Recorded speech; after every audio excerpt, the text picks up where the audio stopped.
It was an era of brown envelopes, backhanders and dodgy dealings. In the late 80s, Tom Gilmartin, an Irish emigrant, was caught up in the greed and corruption of doing business in Ireland. He lost everything and returned to England.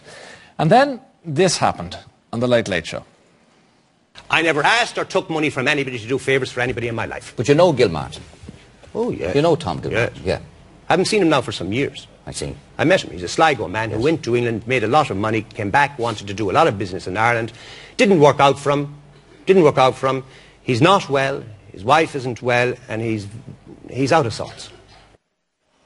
Well, following that, Tom Gilmartin gave evidence to the Mahon Tribunal. He told them he was obstructed by people at the highest level of Irish political life. His evidence would ultimately lead to further allegations and the resignation of Bertie Ahern as Taoiseach. After 900 days, over 400 witnesses and an estimated cost of €200 million, Tom Gilmartin's evidence was upheld by the tribunal. To discuss this, would you welcome, please, Thomas Gilmartin, Tom's son, investigative journalist Frank Connolly, and singer Christy Moore, ladies and gentlemen. You're all very welcome to the podium.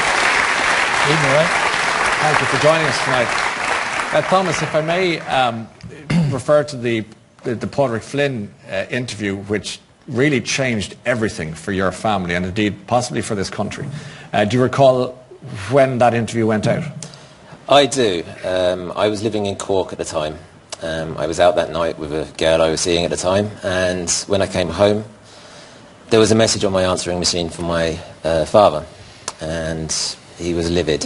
He said Flynn was on the Late Late Show, and he had said things that were demeaning to him, but he was more bothered about him bringing my mother's health into it. My mother suffered from multiple sclerosis and is paralysed in a wheelchair, and my father didn't like this intrusion. So anyway, he said on the answering machine, I'm going to bury that so-and-so before this week is out.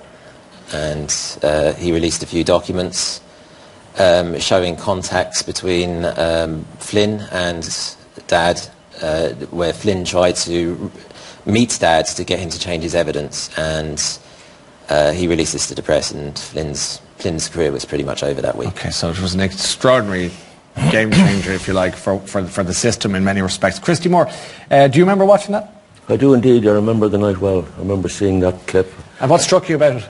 Well, probably not so much at the time. I mean, at the time you're a bit taken aback by it, and a lot of people thought it was kind of funny because of what other things he'd said. But then, as it developed, and I started to find out more about it, and talking to Frank about it, because I've known Frank for a long time. Yes. I took an interest in it, and so different things emerged in me as it emerged over the following years, you know.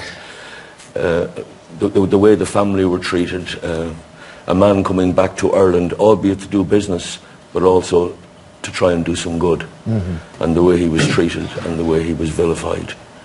And when I was asked to launch the book, I didn't hesitate.